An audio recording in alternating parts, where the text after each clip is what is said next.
The Bears. Because of the way they play the nickel corner here, and the nickel corner plays 88-85% of the snaps. He's got to be like part linebacker. The Bears. When you're in a scouting room, there's going to be differences of opinion. The Bears. Well, you're looking at traits. And remember when he tested very, very well. The Bears. Greg, why are teams wrong on quarterback evaluation so often? Number one, it's a hard position to evaluate. Former Bears scouting director Greg Gabriel talks football live every week on the Barroom Network. Also available on demand.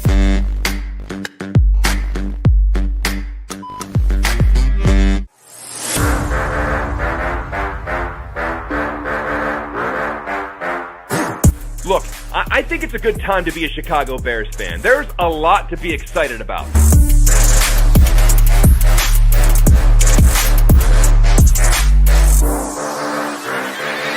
But let me tell you something. We are past the point of excuses. If things go sour, you have used up all of the patience that Chicago has to offer.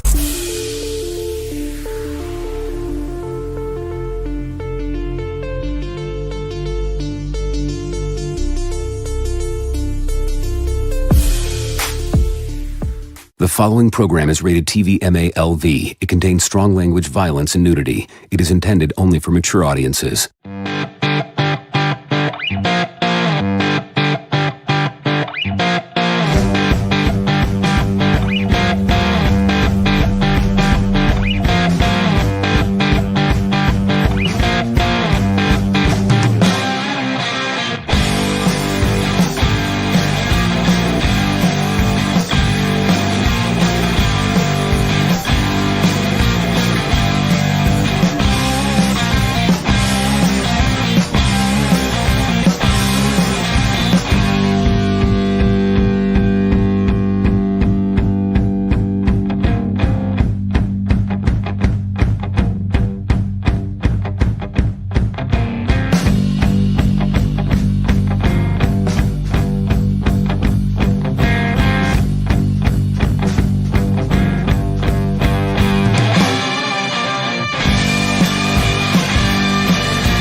Here we go, Barflies. Welcome to the Barfly Tailgate Show. You already know it's done by Barflies, for Barflies, and all the other Bears fans out there.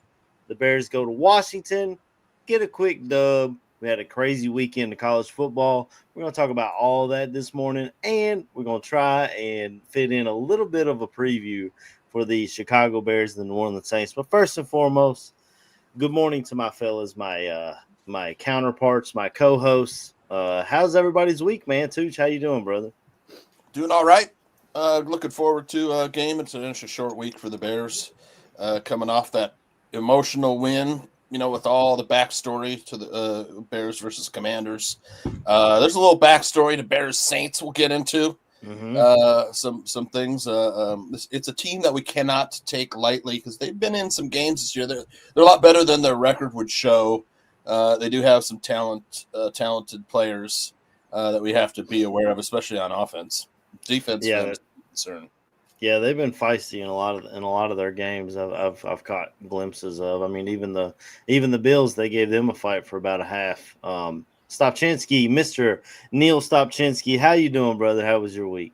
Man, outside the allergies crushing my will to live at the current moment, feeling pretty good. Notre Dame got a big win last night against the Trojan men. It's a victory Sunday for me, boys.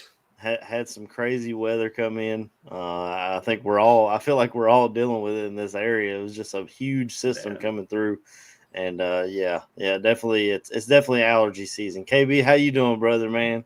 Hey man, you know what I'm saying? I'm dealing with the opposite end of things. We got the invasion of the fruit flies up here in me too, man. Oh, it's horrible. Me too. I don't know what's going on out here, brother. I don't know what's going on. I know the problem here is like my wife is Filipina and she leaves food out all over the place. Oh, Constantly. man. These damn things is everywhere, She's on bro. the island, yeah. Man, it's like an alien invasion. You hear me? We got to catch you, man. I didn't get to pay attention too much to college football last night, but I'm hearing about some good games that went on. Yeah. And then I guess we're gonna talk about this Commanders game and this Saints game. You know what I'm saying? Do a little light work for the Bears. You feel me? Right. Well, I mean, first and foremost, before we move into college ball, we got to talk about last week, man. The Bears go to Washington. They're taking on the Commanders, plus the referees, plus Troy Aikman basically cheering for them up in the booth. Drove me nuts the whole night. I hope the next time we have a Monday Night Football game, they put it on the Manning cast because it just absolutely drove me nuts. I mean, Troy, I try to give him the benefit of the doubt, and I like him.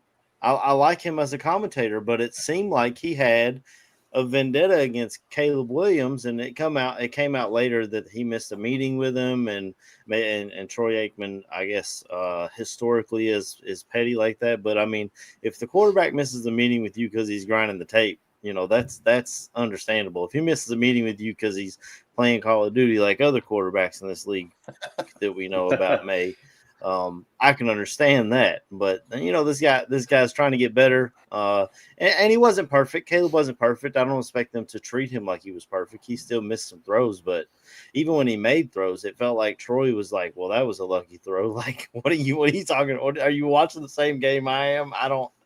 And then the refs drove me freaking nuts. I mean, they took a touchdown off the board for us. They gave them a touchdown, and it felt like every third down. I mean, when Montez Sweat grazes his helmet and gets 15-yard penalties, that drove me absolutely bonkers. Nashawn Wright did not have a great game, but that was not a face mask that they gave him 15 yards and a first down. And he was the one that fell on the ball at the end of the day. To give us the ball back, and then it seems like people forget we still had to move the ball into field goal range to win the ball game. It's like they act like the Bears were gifted this, and I feel like they're held to a different standard. I get it. Jaden won Rookie of the Year, took his team to the NFC Championship game, did all those things last year. He built up so much goodwill to the point where, could you imagine if Caleb Williams went out there and threw a red zone interception and fumbled the ball with the game on the line, trying to run the clock out? He'd be crushed even more than he was. It just, I don't know. That was my biggest complaint. We sneak out a victory, and that's another thing. I guess the Bears the last 2 weeks have won games that Bears don't win historically, you know, or the last 2 games. There's a bye week in there too, but historically the Bears don't win those games. We've seen it time and time again where they go and they do just enough to lose, but I don't know if it's the Ben Johnson effect, like Caleb said, or what it is, but this team, it just feels different, man. Tooch, we might be a good team, Aaron. I feel like a Big Cat on Barstool. I'm not sure if we're a good team yet, but I can put us above the bad teams. I feel like, right? Yeah, we might be in the upper half of the league, above the halfway point. Right. But what were your thoughts on the game, man? I know I took up a bunch of time there, and maybe took a lot of people's notes, but that was my biggest complaint was the freaking referees. Can't disagree in that game. Yeah, man. Can't disagree with anything, but winning that game was really important for, you know, breaking some narratives, like we're saying, for the Bears. That's a game that we would normally lose. You know, we haven't been good since Nagy's first season, really, in all accounts.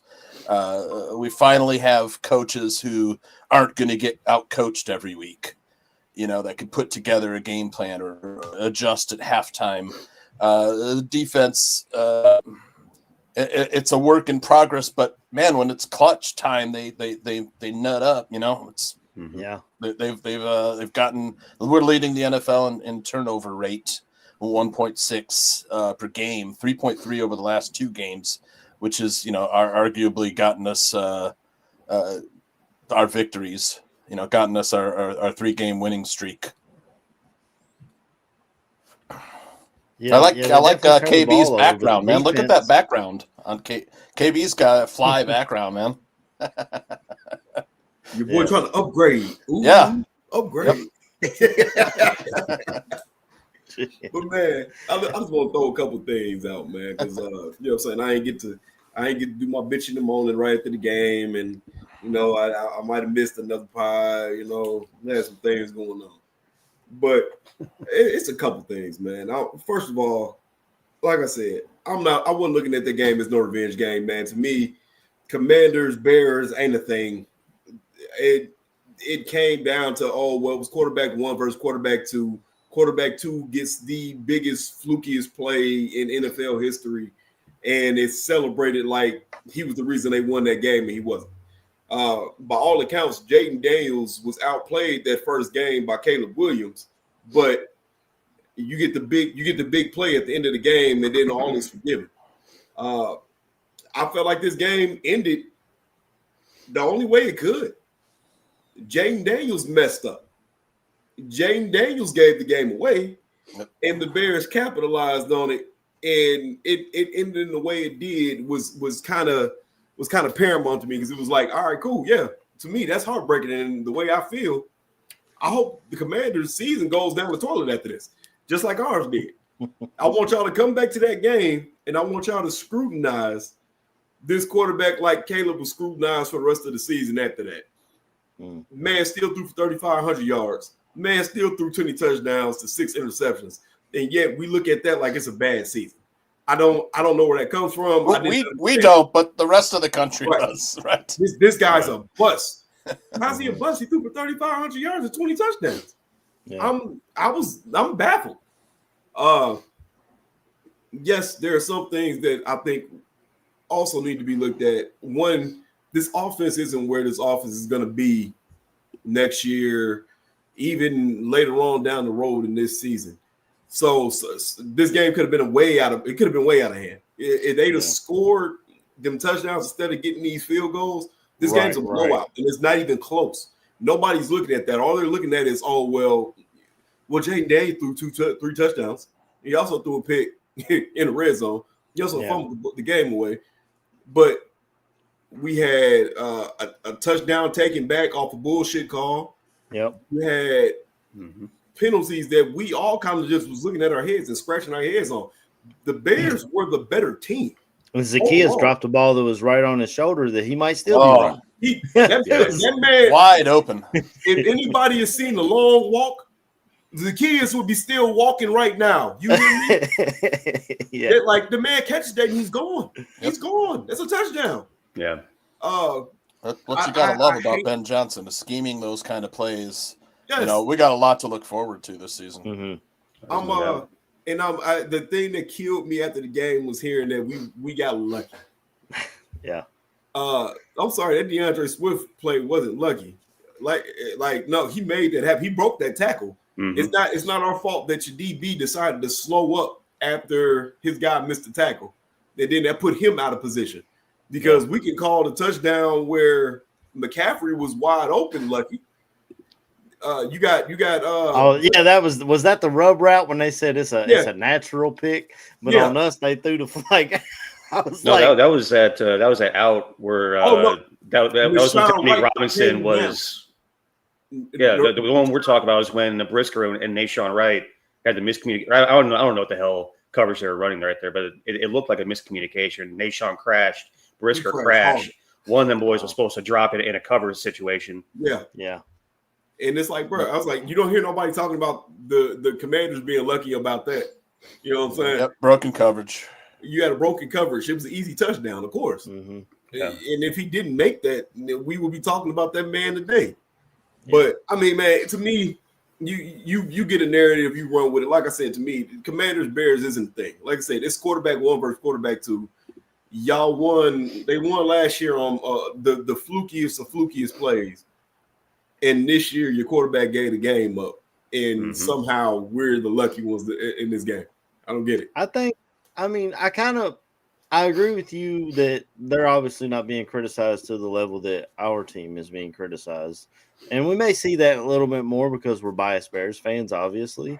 But I think the Commanders Bears is becoming a thing. I think this is becoming a rivalry. And honestly, I love it. I feel like, and I've said it on everywhere I've had a microphone, because everyone wanted to dog Caleb Williams and hoist Jaden. I mean, we heard people putting Jaden Daniels in the top 3 of quarterbacks in the NFL going into this year. We saw the same thing with CJ Stroud after his amazing rookie year.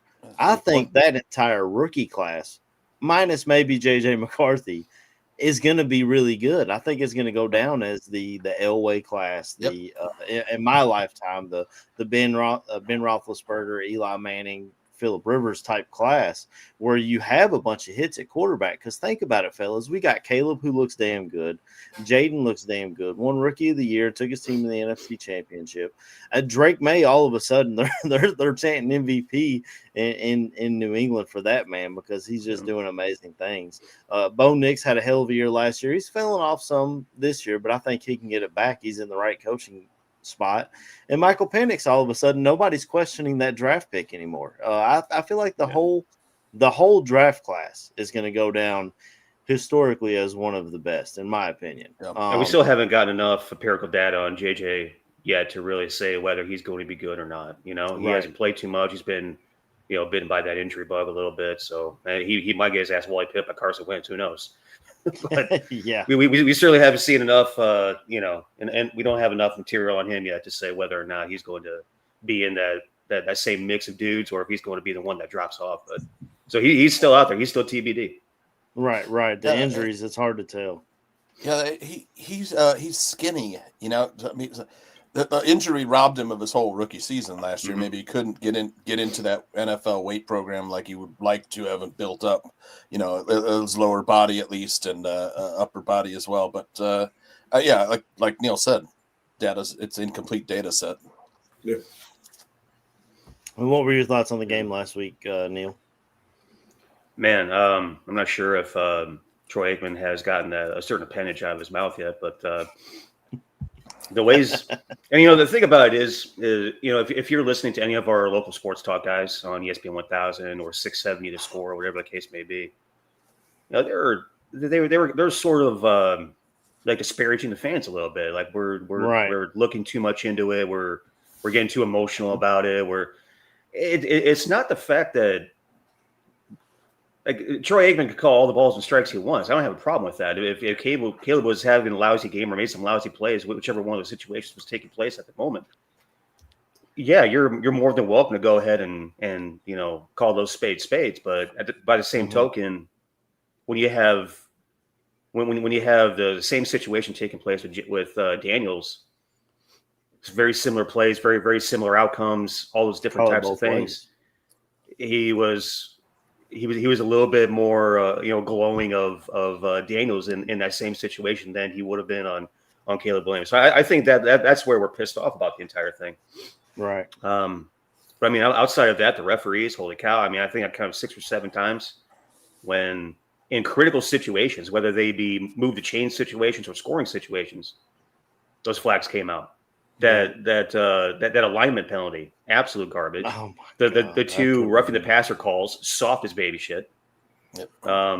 The illegal contact calls we still don't even know who touched who and where, and those replays were never shown.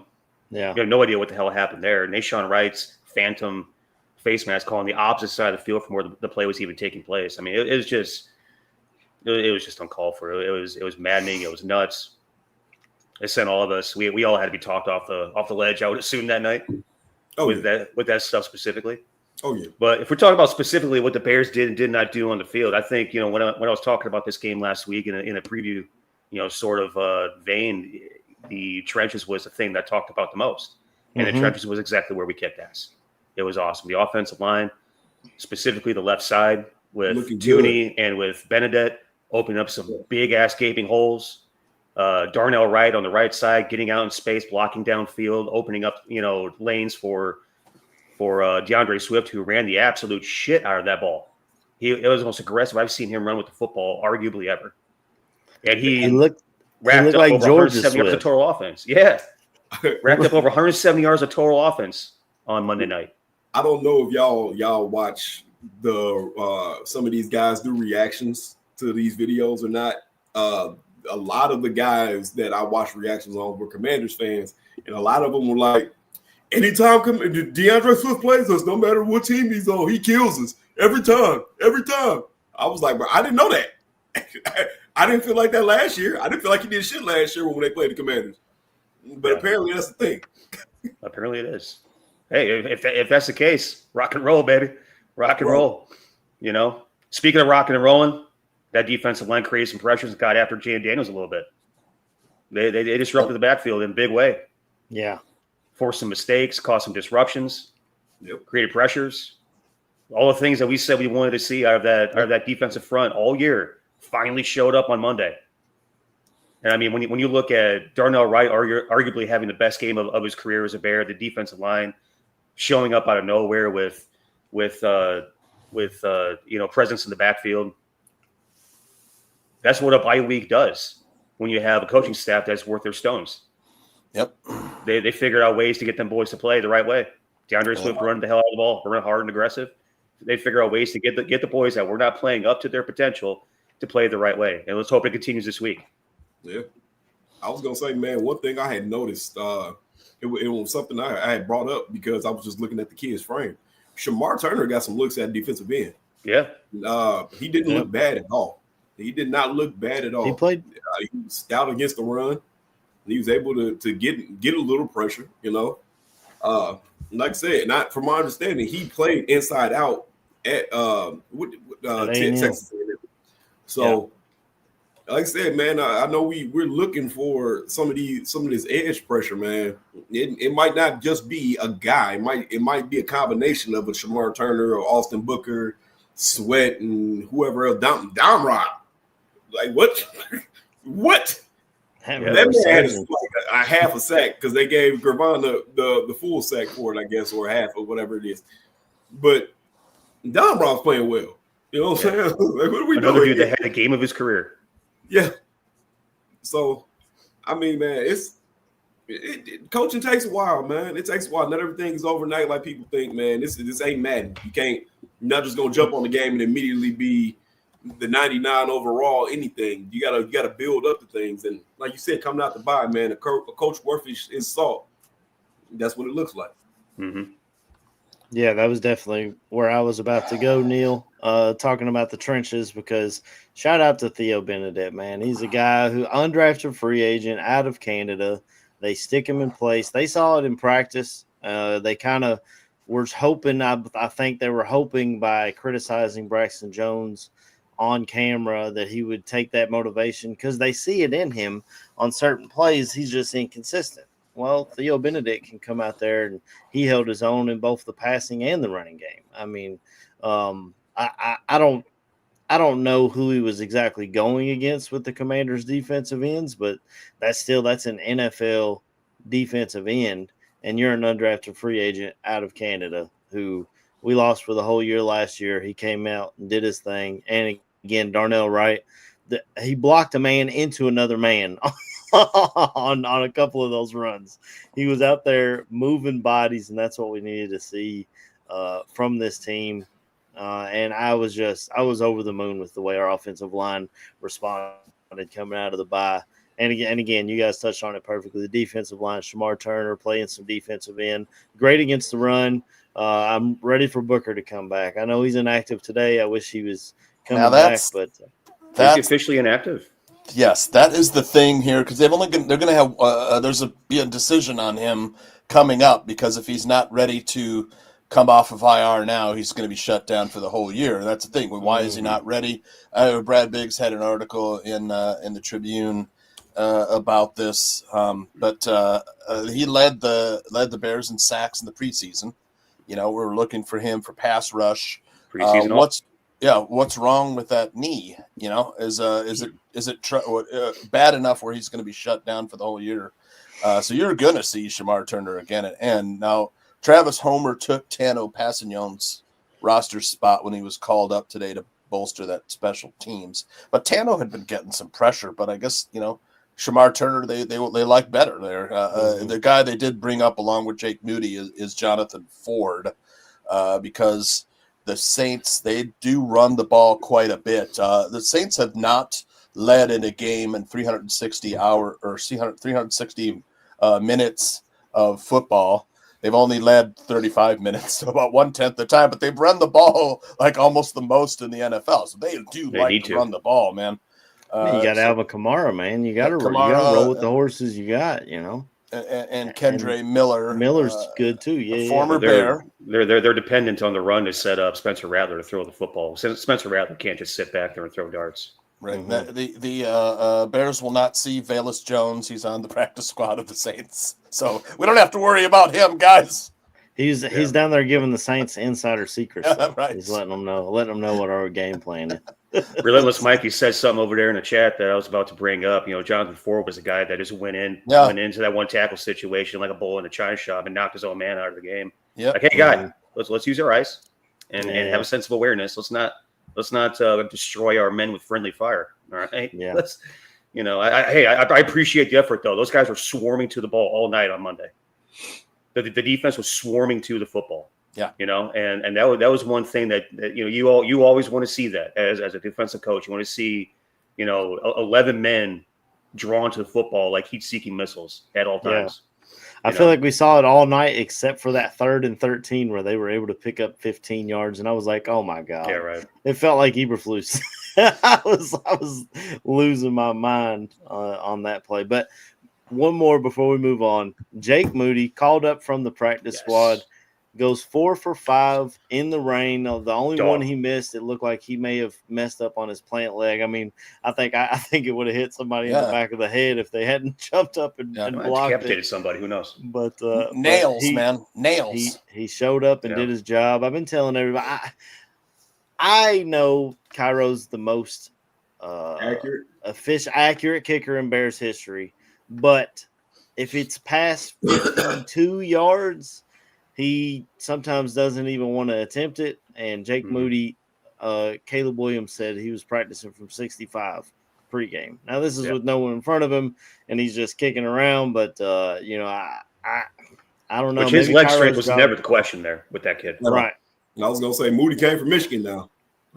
So he can kick in the cold. That won't be a problem for him. The biggest problem, I think, and Cairo may be able to help him with this. We've seen it with Robbie Gould and all the kickers before, where they would go down there and they had certain things that they had to aim at to play the wind in Chicago at Soldier Field. And maybe Cairo can give him some tips. I can't remember. Was Moody the kicker for the 49ers when they came in that monsoon game? Because I couldn't remember how he did that day. Yeah. I think so. Sounds like we might have another one of those games today, though, fellas. Yeah. I don't know what the game plan is. I just wanted to give Moody his flowers. It's disgusting out there, while boys. we were on the subject. Leave it to the Bears to have a kicking controversy, right? Nobody's talking about Tyson Bagent. We might as well talk about the kickers. I'll Great problem to have, man. Yeah, I'll say this about the kicking situation, man. You keep Cairo you keep Moody for as long as Moody would stay on the practice squad. At the end of the year, if you want to have a discussion, you have a discussion here. You ride this out with Cairo still because he's still your kicker. But Cairo's 33. Like, let's be real. He's 33 years old. At a certain point, age is going to come in and be a factor. You are paying the man a little bit of money. Yeah, there you go. We got a 3rd round kicker, the 4th round point. Goddamn right. You're supposed to be looking good. But you keep Moody for as long as he can stay on the practice squad. If he's willing to stay on the practice squad and nobody decides to poach him, that's what worries me. Yeah, somebody's going to poach him. After a game like last week, somebody would. I'm surprised the Colts didn't poach him. When they lost Schrader. Michael Badgley. Schrader. Oh. Yeah, they picked up Badgley. Yeah. They picked up Badgley former before. Tailgate host. Oh, jeez. Goddamn right. Badgley's cousin, right? You keep Ryan Badgley's cousin. Man. You keep him for this year, and then at the end of the year, if you need to have a discussion there, you had a discussion there. Because it would be nice to have a kicker that can hit from 60. Just saying. I mean, we'll wait to see how he does. I know he played at Michigan, so obviously he's kicked in the cold before, but I want to see it. Like Neil said, his biggest issue was not leg strength; it was accuracy. He was a 70% kicker in San Francisco, which is why they cut him. But kind of feels like reverse Robbie Gould to me. A lot of people forget Robbie Gould missed 3 or 4 game winners his last year in Chicago before they kind of asked him to take a pay cut, and he said, "Kiss my ass." So they said, "Okay, there you go." And even Robbie Gould has said, when that happened, I went and worked on things that I hadn't worked on in years. Maybe this change of scenery has helped Jake Moody out. I don't know. Maybe he's just not used to kicking in such pleasant weather in San Francisco. Maybe he needs a little bit of a lousy weather situation from the Great Lakes region to be able to feel nice and tidy right at home. Could you imagine if that's it? Could you imagine if that's it? We re-signed him, and then when we build the dome in Arlington Heights in 17 years, whenever they build it, all of a sudden he can't kick anymore. How crazy would that be? Hey, it's a bizarre what makes us feel right at home. Yeah. Is there anything else you guys wanted to touch on that game, or are you guys ready to get into our college football? There was one more thing I wanted to touch on. Nahshon Wright, definitely a dude that we wanted to go ahead and fire into the moon a couple weeks back in the Lions game. That dude, hey, he was not supposed to be in the situation that he is currently in right now. Yeah. He was supposed to be the 4th or 5th guy, basically a special team stud, not a starting cornerback for the Chicago Bears in 2025, right? Because going down, Terrell Smith going down, now he's thrust into a situation where he's being baptized by fire. Completely understand that, completely appreciate that. That's all fine. He ends up making some big time plays every now and again. If we're going back to like right before halftime, when Washington had a chance to go ahead and put a touchdown on the board, he was the dude that had 2 big time open field tackles that eventually ended up leading to that Stoik field goal off the right goalpost. Yep. To keep the Bears in front. I think it was like 13-7. Halftime was 13-7. I completely forgot they had a doink in that game. There was a little cosmic karma balance there. We didn't double doink, and we didn't have a fail Mary. We won. Right? Yeah. The football god set things back to even. But Neil's 100% right. He's not supposed to be in this position with us at cornerback. Jalen Johnson went down. Terrell Smith went down. Zay Frazier, I don't know, they were draft pick. It built a lot like Nahshon Wright, same kind of player physically. Zay Frazier unavailable for the 4th round pick, unavailable for the whole year. And then I think we got back Jalen Jones, and he might be injured too, or is he still out there behind? I don't know. We had to bring him back. So do you guys think the Bears might be looking the about 2 weeks out from the NFL trade deadline? I think it's 2 weeks from Tuesday. Looking for cornerback help, maybe an Asante Samuel or someone just to bolster the ranks. Jalen Jones is not on the injury report. Okay, so we still have Jalen Jones out there. Yeah, Kyler and Nick McLeod and I think I'm missing Josh Blackwell, right? Have you Blackwell, that's the other guy. Yep. Yeah. What do you think? Blackwell. Bears looking for help maybe somewhere before the trade deadline. I'm not sure. KB, go ahead. I know you look like you want to say it. I know Zadarius Smith retired though. AC, that hurts. He was over in that locker room in Philly. He said, "All y'all are Bulldogs. Why y'all so mad all the time? What y'all? Oh, all of a sudden you don't win every game. You mad? Like what is going on?" Oh my goodness. I don't know, man, because I kind of been saying it. I wouldn't mind us bringing in somebody like Asante Samuel just to get a look. Yeah. But you kind of just feel like we got somebody here that can play the nickel, but I don't know what's going on with Blackwell. I don't know why they're not letting him get the PT. I guess they like Nick McLeod or whatever the case is, but you got to move Kyler outside, man. Props to Nahshon Wright getting the fumble, but God, they picked on that boy all day, the entire game. They're like, no, man, that ain't it. And I'm not trying to trade picks for a corner that we're only going to have for probably the end of the season, right? Because once Jalen Johnson come back, then what do you do with this person? You know what I'm saying? That's why I'm like, bringing somebody in like Asante Samuel makes sense. You can sign him for the rest of the year. He can come in, he can lock down because I'm pretty sure he got some slot time when he was with the Chargers. Let him run the slot, move Kyler outside. Like, you got to do something because Nashawn Wright is a liability. Like, all love to the kid. Like, you got all the intangibles to be something great. He has the size, the speed, but your head's not there yet. And that's the problem. So I'm not looking to trade no picks for no damn corner. Right. But if you can bring somebody in, free agent, do what you got to do, man. If I could guess, Ben Johnson and as much as he's influencing the the personnel department, I wouldn't assume that those guys want to unload any capital right now if it's not for a premier player at a premier position. Yeah. Well, You're 21-0 Rams over the Jaguars and late in the second quarter. But in terms of Kyler Gordon, though, I think I want to think that that's a situation where Kyler Gordon is so good in the slot, and you don't want a slot receiver ripping up the middle of the field on you.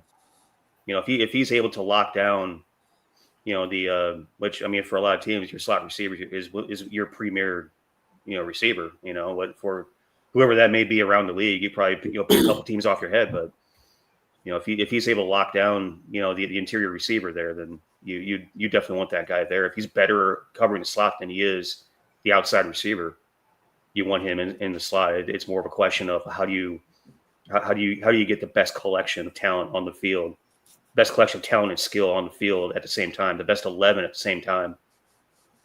You don't want two liabilities. If Kyler Gordon's not as good on the outside as he is on the inside, that creates a second liability that you now have to account for, right? That's true. So I think that's sort of the logic there on that situation.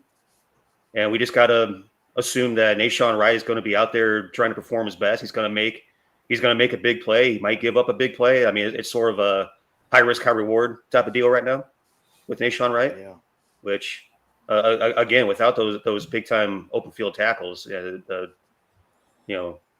Commanders might have more points on the board going into halftime, whether it be them taking the lead or them closing it to within a score. So, or within a field goal, I should say.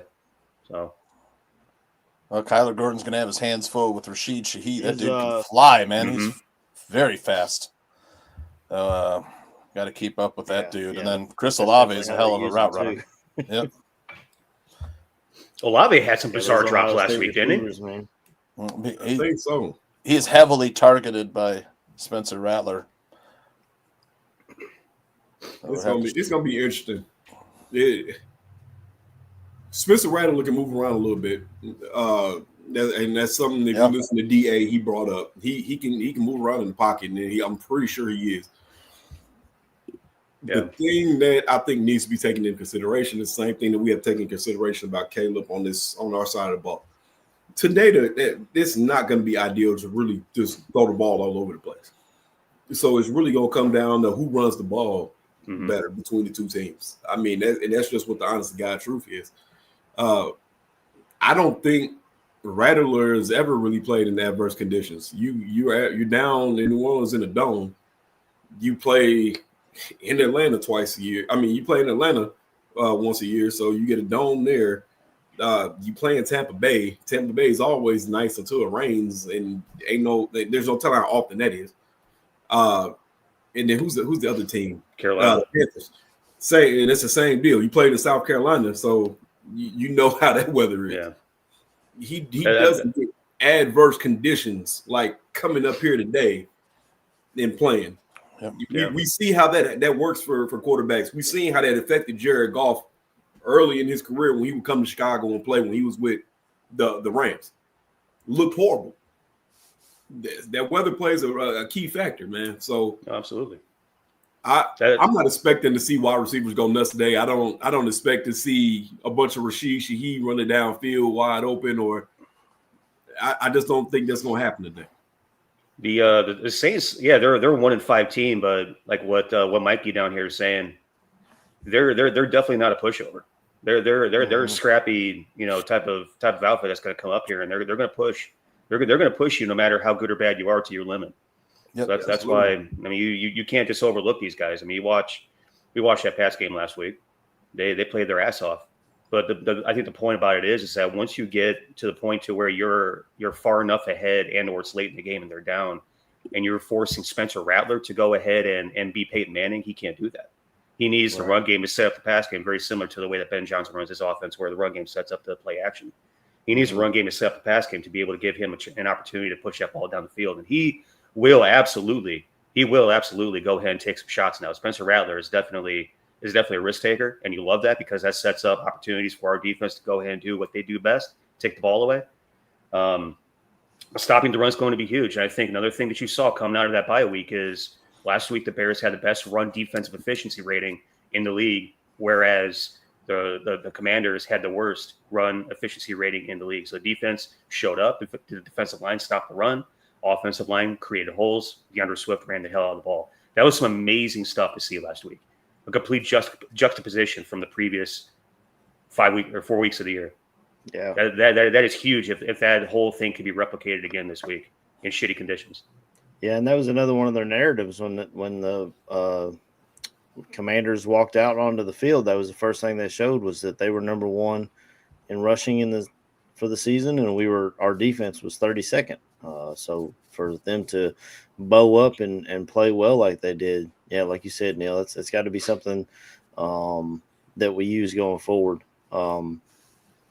I do want to touch on some college football before we move on to try and just talk about everything that happened over the weekend. I mean, Bears fans, a lot of them are Notre Dame fans, so we'll definitely get into that one.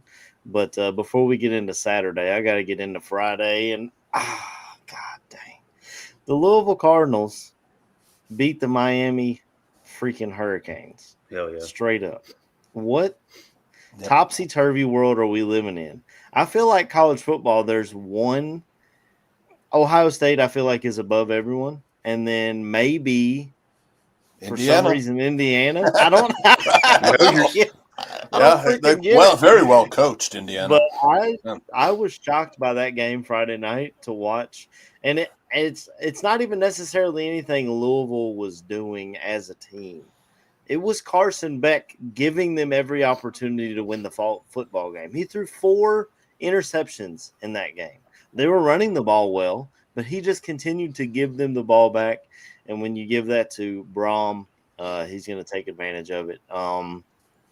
So you guys know I hate Louisville, but I got to give them their flowers on this. They showed up. They took care of business against a better team at their place down in Miami. This is a spot where Louisville played Miami last year, was rolling, and Miami kind of shut them down. And actually, I think, if I remember correctly, blew them out last year. So Louisville turned it around on there, and the ACC is wide open with Clemson being awful. And now all of a sudden Miami can't close anybody out. Florida State has one good win, and that's about it.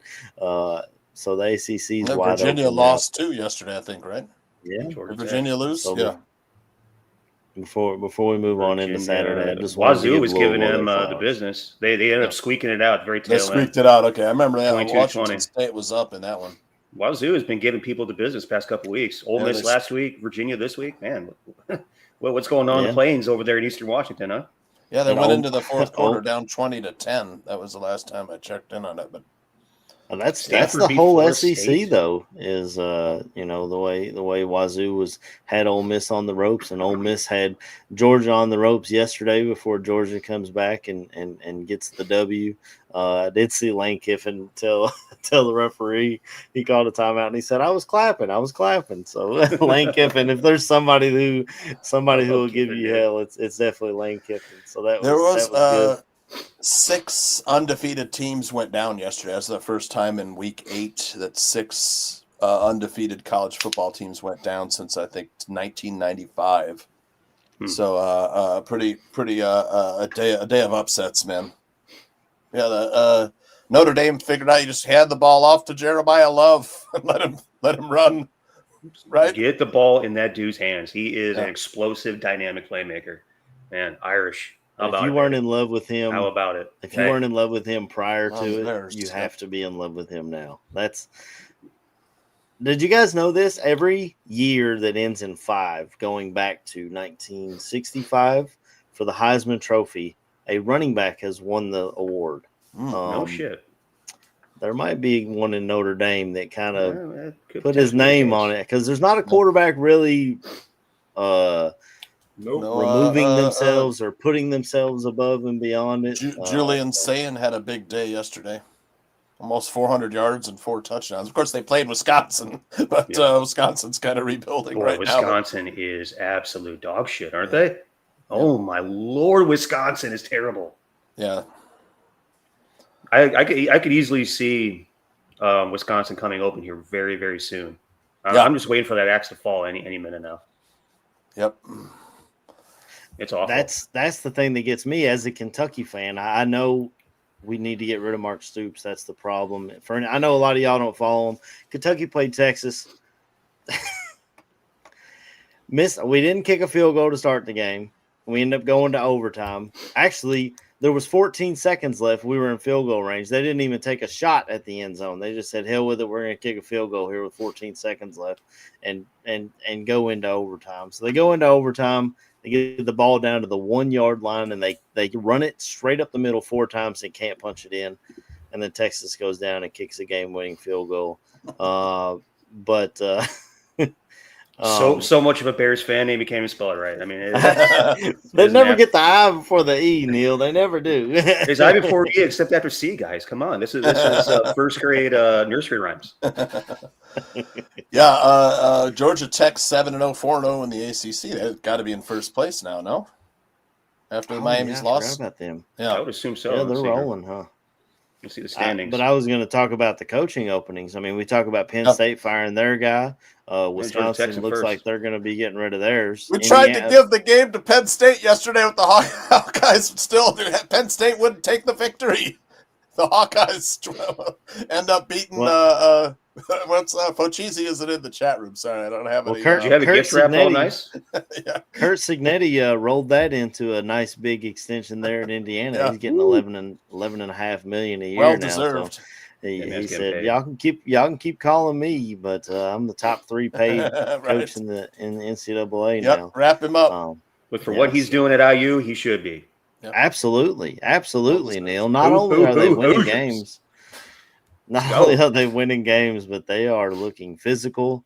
And he, now I'm starting to hear people from Vandy talking about Clark Lee, who he is a Vandy alumnus, so I think it might be hard to pry him from there for what he's done. Careful though, AC. There is an LSU fan here in the chat. You might want to be a little bit sensitive to LSU fans. LSU fan. I mean, they're wanting a new coach too. What are you talking about? Because Brian Kelly is an absolute clown. That's why. Well, he went down there with his family, and he started 4th different accent he's had in 20 years. I couldn't believe that was the first time I saw that. I was like, well, this dude's a rap. They might as well call Coach O back. I mean, that's a guy. I loved it when Coach O was down there and they had signs up. They say, finally, we got a coach that doesn't have an accent. Man, I sat in a room listening to Coach O talk one time, and that was one of the most entertaining days of my life. That was a ton of fun. Like, Coach, what was that? What did you say right there? I couldn't make that out. Cajunese, you're speaking over there. Yeah. Mississippi State covered against Florida. Damn right. Didn't pull out the victory, but yeah, damn right. Like plus 10.5. It looked like they were going to lay over and die for the better part of that second half, and then somehow, some way, figure out a way to move the ball late in the 4th quarter. Dude, hey, listen, I'm going to go absolutely. Let's talk about the end of it, Neil. Here in a second. I'm going to go apoplectic here in a second. One of the dumbest, absolutely ridiculous things I've ever seen on a football field happened at the very tail end of that game last night. With a chance to win, Kyle Ferry has 55 to 60-yard range, well within his range. 38 seconds to go. A call to pass the ball out of shotgun comes down to the field. Blake Shapen throws it squarely into the middle of the 93 on the interior defensive lineman's chest, dropping in a zone blitz. To nobody in particular. There wasn't even a white shirt in the area where he was trying to attempt that damn throw. And throws it straight into a defensive lineman's chest. Game over. Cal Ferry would have cranked that thing straight through the pipes and won that game. First SEC win since 2023.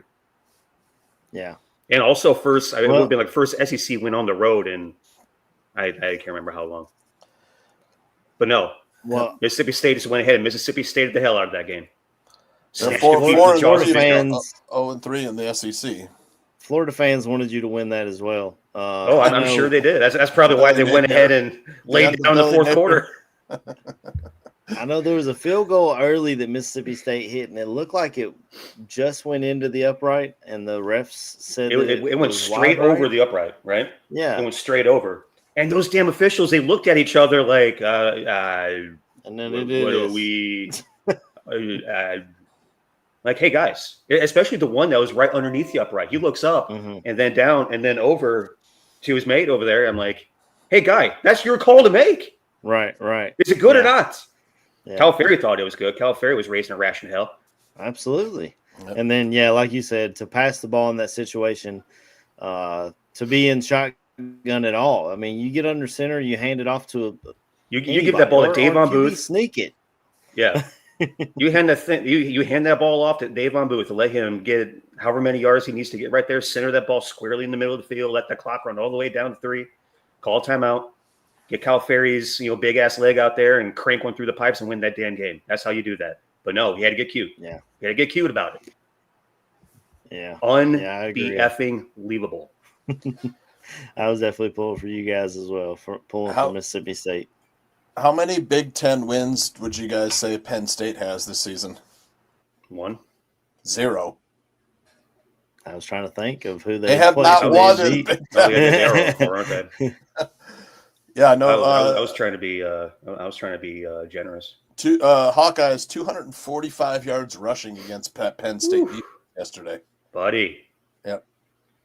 Yeah, and that's what drives me nuts about that is they've got the roster, man. If you look at the roster, they brought everybody back. This was the team that was close to beating Notre Dame last year in the playoff, and they bring everybody back, and it just falls apart. Fell apart. I love Nick Saban, but they had James Franklin on College Game Day yesterday, and Nick Saban was, I guess he's going to hold up for his fraternity of coaches, but he was just, he couldn't believe that they let him go, and I was like, what was he doing that made it look like he should stick around? I mean, this is a guy who won at Vanderbilt except for the big games, then goes to Penn State, and he wins the big game. Was winning the games that he was supposed to, that couldn't win the big one, and then all of a sudden he couldn't win the games he was supposed to. But them talking about Matt Rule coming in, you're trading James Franklin out for James Franklin. That guy can't win the big game either. So I don't understand that call. But I'm not sure there's a whole lot of Penn State fans that want Matt Rule in the building. I mean, granted, the dude played there, but I wouldn't be surprised if they try and hire Matt Campbell away from Iowa State. That would be the move to make. That would be the move. For anybody that has an opening this offseason, that is the move to make. I hope not, because I love Matt Campbell here in Iowa, but he is a hell of a coach. Which of those two Penn State running backs do you guys think is better? I mean, Katron Allen had 145 yards. Nick Singleton, who was supposed to be really good, 15 yards. I don't know if he got injured or not. Yes, I remember, but no Drew Aller. Don't think it would have mattered. Hawkeyes are 3-1 in the Big Ten. Go we're Hawkeyes, huh? Decent little position there, 5-2, 3-1. But I think what the Hawkeyes need to do is just finish out this season, have their coach retire, and then come and get a guy who played for the Hawkeyes at his alma mater named Mark Stoops. He can come coach you guys really well. Play really good defense, run the football. Well, he's a Hawkeye. What better place for him to get?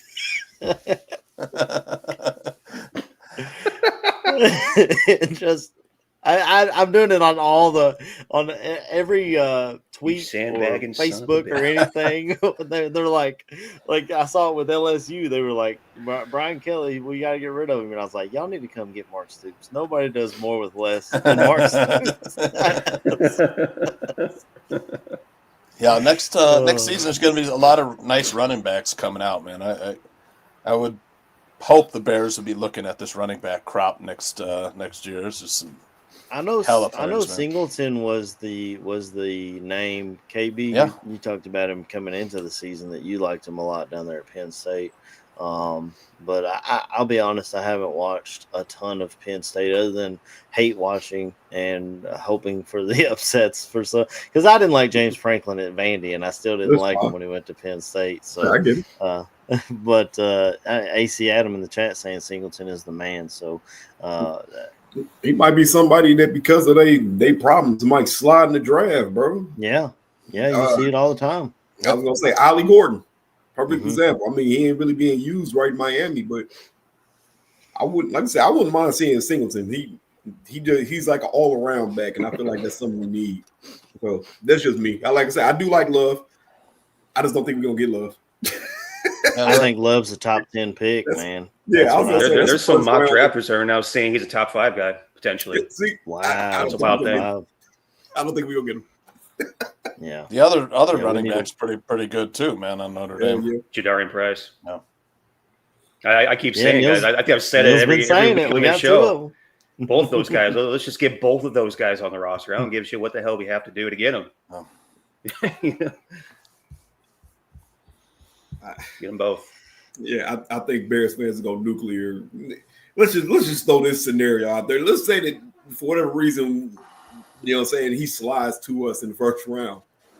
Fans would lose their shit if we drafted a running back in the first round. They would absolutely, man. A lot of dynamic fans, playmaker. I don't know. Not me. Tell him, Tooch. A lot of Bears fans wanted. Yeah, they were talking about let's trade up for Ashton Genty last year. The price was too high. That's true. They were. So, but it was still Jeremiah Love. Who a lot of them. Jeremiah Love's more dynamic than Ashton Genty, though. I wasn't necessarily a big fan of us trading up to get Ashton Genty. Right, but that was definitely not something I was pounding my fist on the table for. But I definitely would love to have Jeremiah Love is much more of a dynamic playmaker than Ashton Genty was, and Ashton Genty ran the hell out of the ball. Yep. But it's like when you got a guy that's being player comp to someone like Reggie Bush or Jahmyr Gibbs, that's a dude you just go ahead and figure out a way to get. He said it. He typed this out as you were saying it, Neil. Right. I always thought that was you, Aaron. No, that's a different AC. I know. I honestly thought it was too. But man, no, Bears fans throw me off, bro, because we're the only fan base I know that would have bitched if we did trade up for Ashton Genty.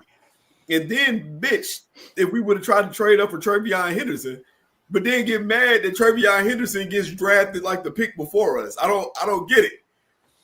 Like the Patriots definitely had were my drafting first and second round draft pick that I wanted. They grabbed both of them that I wanted. Right.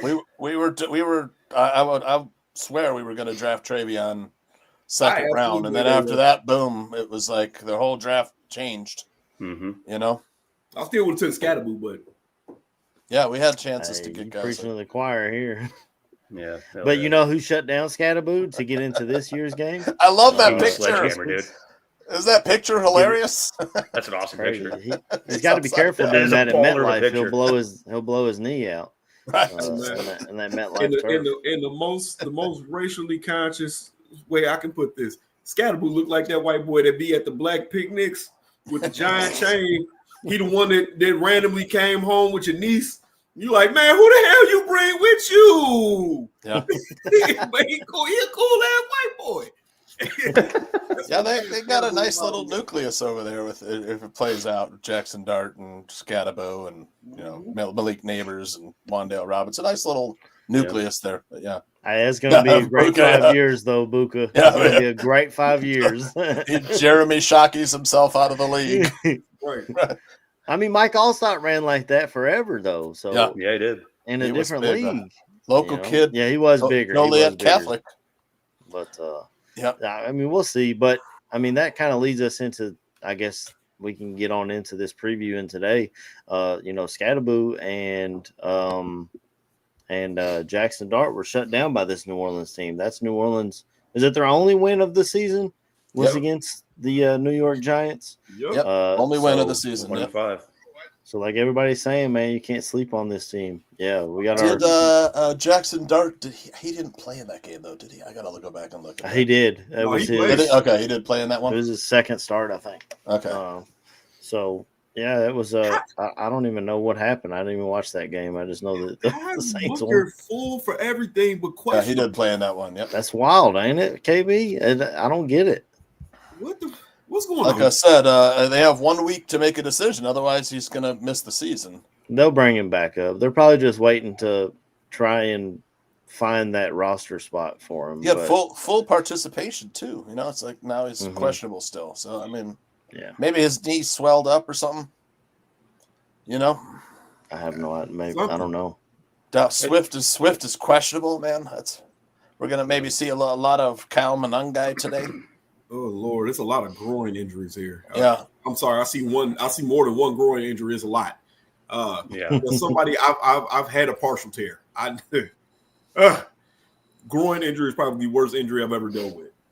just glad DJ Moore got his shit sorted out. Let's just say that sorted out. You know, because that's pretty much what that was. Because so we haven't. I don't know. Anybody have the list of inactives? I don't know if it should be out with a noon game. I have to look it up today for Bears inactives. Let me see if I can find it. I was gonna say with DJ Moore being a little banged up, I would hope to see a little bit more Luther Burden today. No, DJ Moore is fine. It's just I was gonna say I heard they said he was fine, but still, like, you know what I'm saying? I was like, I'm not gonna put DJ Moore out there and be like, all right, man, look, I'm giving you 100%. Let me see 5 Chicago Bears. Why hasn't dial it back just a little bit? All right, I got the inactives here today. It is. Hold on a second here. That can't be right. What does it say? Last week, sorry. It's not out yet. Just Bears Wire is 2 hours ago. They updated, but they didn't give us anything. I saw. Let's see. I saw Santos, Booker. Yep, here we go. Okay, if you use the AI mode on Google, you get Booker, Ogbong, Baminga, Sewell, and Santos. So those 4 are out. Grady Jarrett and DeAndre Swift. Swift is expected to play. Grady Jarrett might be the 5th inactive. Yeah, that Grady Jarrett signing week by week is looking shittier and shittier. Looking worse and worse. That's what I said. What did I say a while back? He's the Case Keenum of the defensive line. Jeez. He's there to coach on the field. There's no way they could have seen it going that way, though. I didn't know. I can't say, when we signed him, I hated the signing. I was perfectly fine with it. Whatever it was had to have happened after they signed him. There's no way that you bring in somebody with that big of a knee issue going into the 2025 season. You don't sign a dude that you know about. Yeah, so he played first couple games. Yeah, I thought he got. He certainly wasn't 100% though. That's the problem. I think is what he didn't go the entirety of fall camp. Plays the first 2 games, not 100%, and now we're sitting here week. What is it, 7 now? Yep. Is that where we're at? Week 7. Yep. And he's missing games. It's just he got paid pretty well too. Ridiculous. Yeah. I mean, we could have put him on IR though if he was going to miss.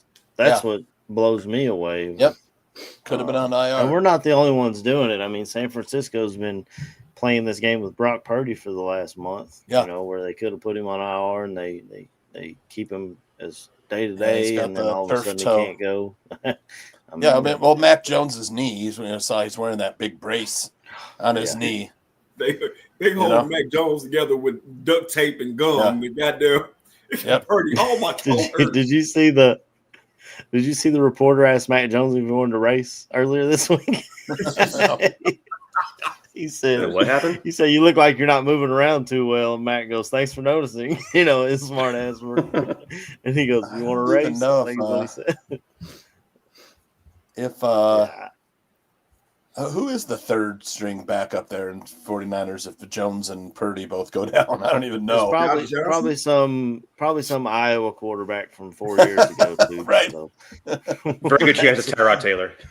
Is that Tyrod? No, I don't think it is, but I would not be surprised if his name up popped there up in New York.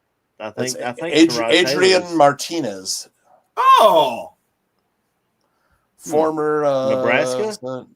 The former Nebraska kid. Wow. I Former don't know how Nebraska. that. I pulled that one from way back, fellas. I don't know where that one was. I think Yeah, he was at Kansas State. So let me see who else he played with. Yeah, Kansas State. Yeah, it was Kansas State. Okay, I had close though, though. right? Close though. They're There right was next to- definitely a Martinez that was at Nebraska, though, AC. You're not wrong. Yeah, it was. Speaking of Nebraska, man, Dylan Raiola made some crazy throws, man, yesterday. Did you guys see some of those falling to the ground and throw? Patrick and Mahomes Jr. Yeah, and then he switched hands and threw like a wobbly left-handed pass. Well, I tell you what, Dane Key, former Kentucky wide receiver, transferred to Nebraska.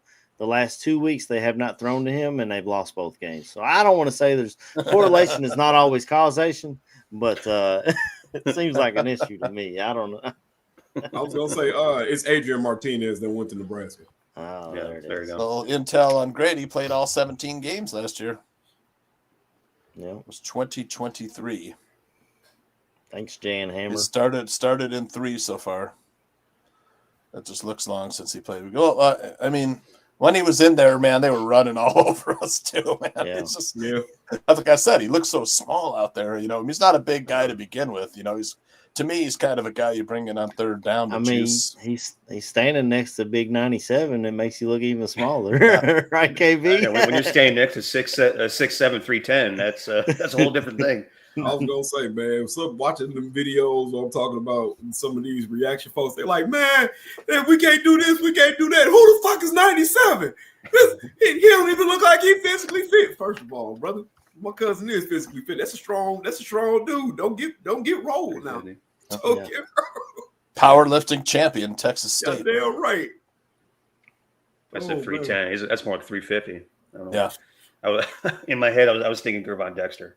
No, 97. That's 6'4", 350. Yeah, my cousin, big boy. Yeah, big old dude.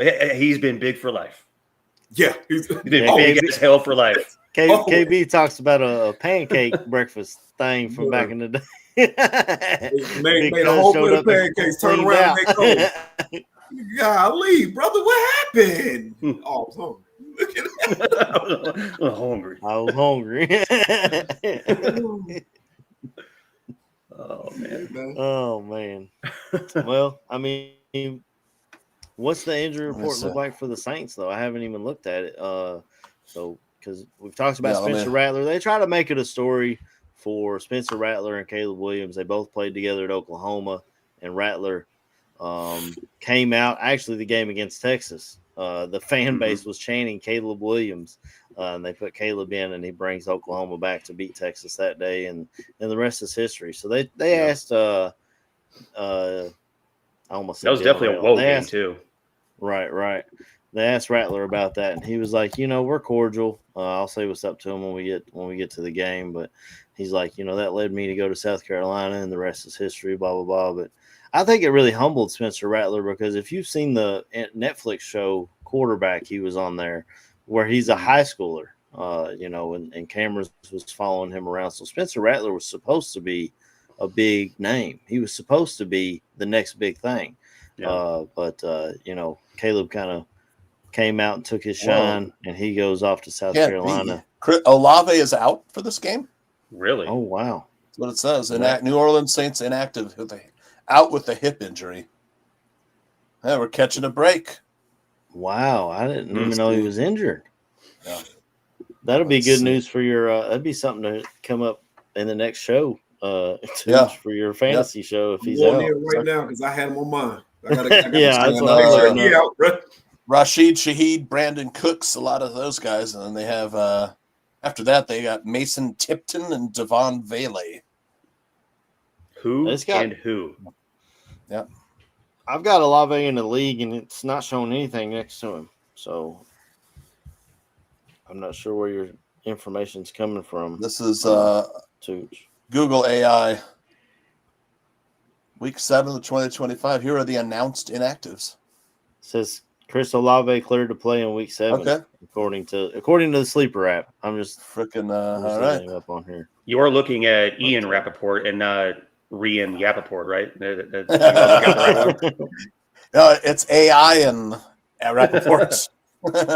Man, you can't listen to Allen Iverson. He don't pay attention to practice. What y'all talking about? Jeez. No. Yeah, I don't have a good. When did it come out? 10:30, right? Probably the inactives. Yeah, maybe. think for Maybe noon we're a little games. early. Yeah, Trying to might be a look little for it. Let me see. Did you guys hear what they asked Alvin Kamara about the trade rumors? And he said, if they trade me, I'm gonna just go to a beach somewhere and drink Mai Tai or margaritas or something.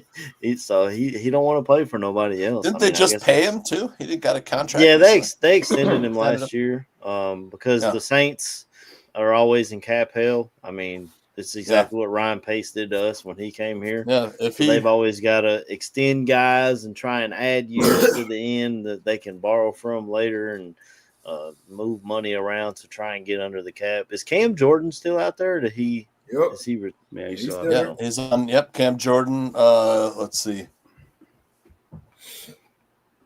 I know that's the dude on their defense. Carl Granderson, Chase Young. Those are like their pass rushers.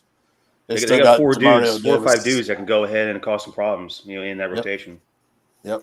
Hey, Fulgeezy, finally showed up, man. You missed our college football talk. He knew my Hawkeyes beat the Nittany Lions yesterday. I want to show up. He's been waiting to stick that to you all show, dude. They've been waiting to stick that to your face all show. We tried to give the game away, Fochis. Penn State wouldn't take it. I think he's in the same spot as I am. Well, I guess they already did his coach, so he don't have to worry. I'm just lose enough games so this coach doesn't hold on to his job. He's no longer a Penn State fan, everybody. Yahoo has Olave off the injury report as well. So, okay, good. Not good for us. I think we will be facing him. Yeah. But if he's banged up though, that goes into another point about what we've got in our secondary. I was terrified when Jalen Johnson went down and then Kyler Gordon had been down. I was like, what are we going to get out of Tyreek Stevenson? And for the first 2 weeks, fellas, it looked awful. He was giving up a perfect passer rating and all of those things. But since then, he has stepped up his game and played his ass off. So shout out to Tyreek Stevenson. I'm sure he'll be following Chris Olave around today because that is their number one wide receiver out there. It was a guy who I wanted in the draft, but he goes to New Orleans. He's been dealing with concussions and stuff, but he seems to be good to go this year. So it's definitely something to watch for. But again, I don't even know. Like we've said, I don't know how much the ball is going to be in the air today. I think we're going to see a lot of ground and pound and see who can grind out an ugly game. KB, what are your thoughts going into this game, man?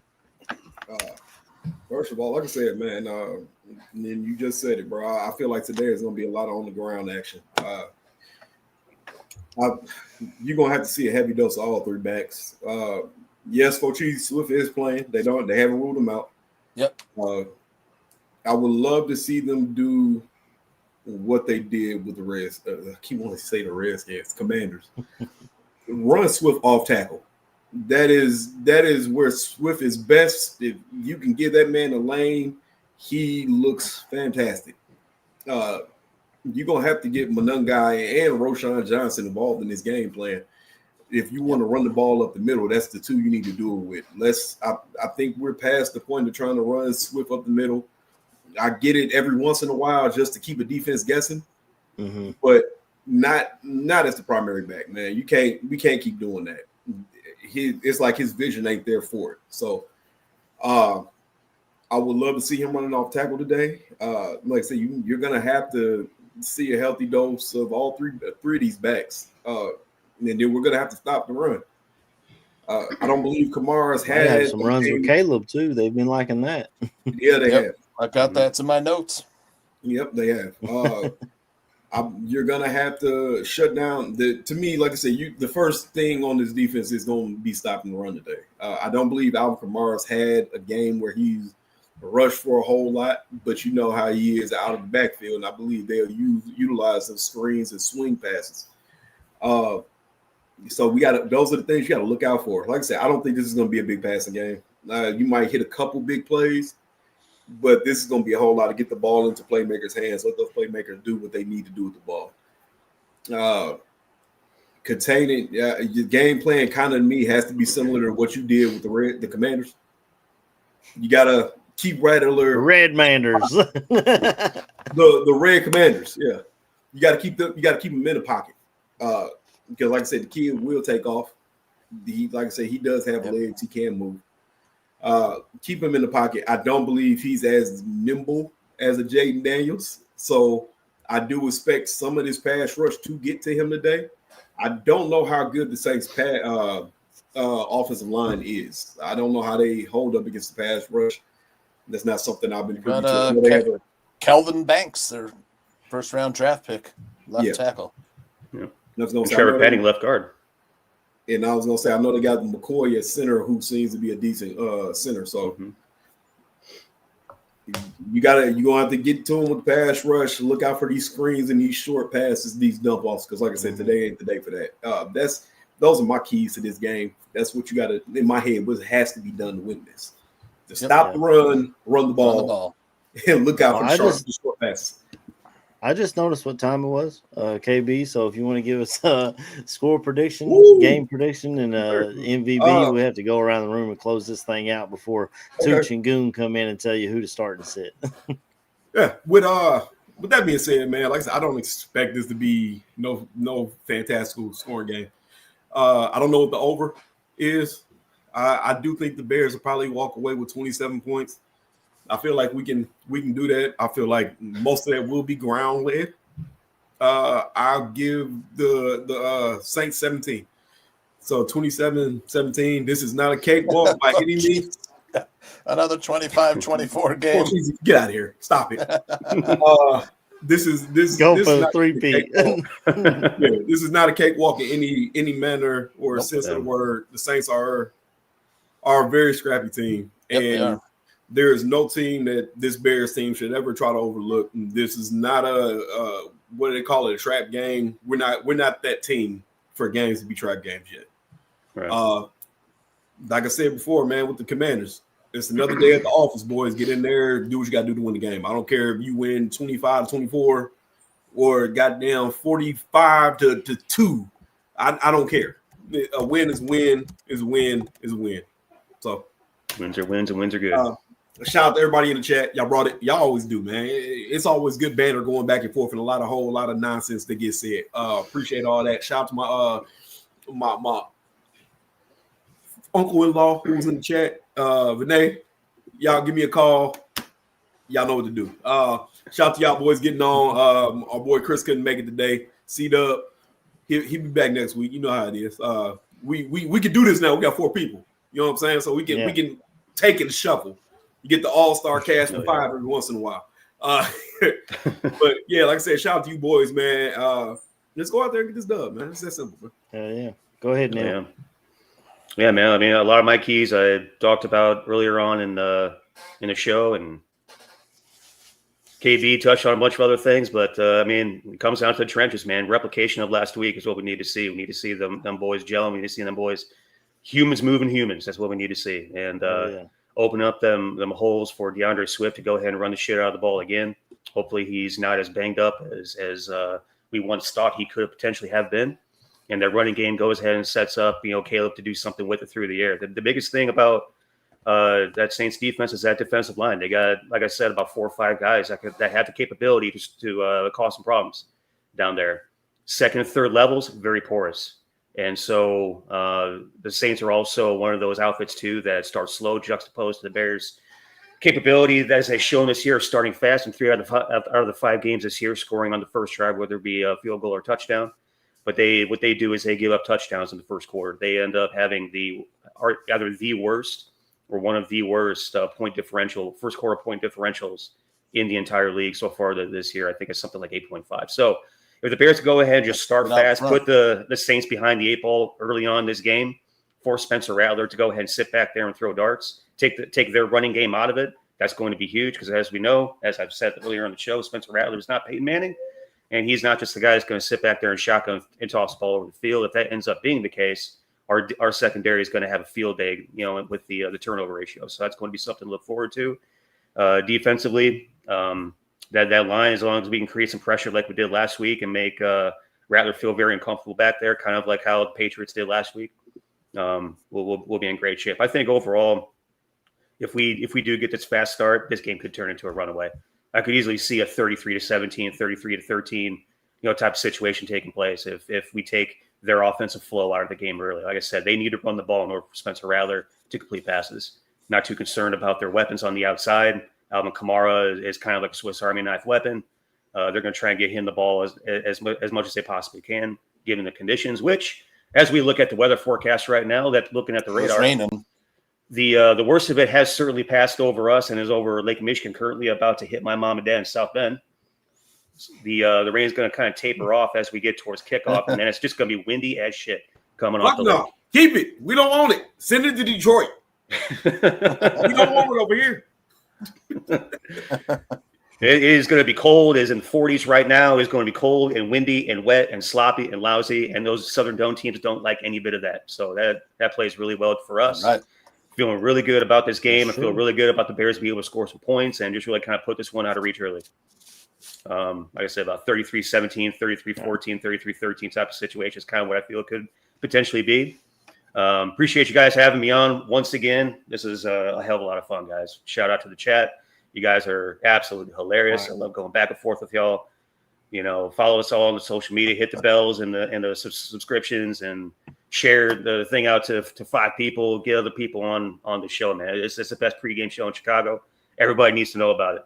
So cheers to y'all boys. Bear down. Let's go ahead and get a victory today. Let's raise that flag up. All right, go ahead, Tooch. I know you're running out of time, brother. Right on. Like Neil hit a lot of the points. The weather, we have to run the ball. Got to stop the run. Teams that run the ball, or quarterbacks that run the ball, have given the Saints some fits. I'd like to see Caleb Williams, if his reads aren't there, just kind of take off and get 5-10 yards, keep the chains moving. We got to stop the penalties, stop playing behind the sticks.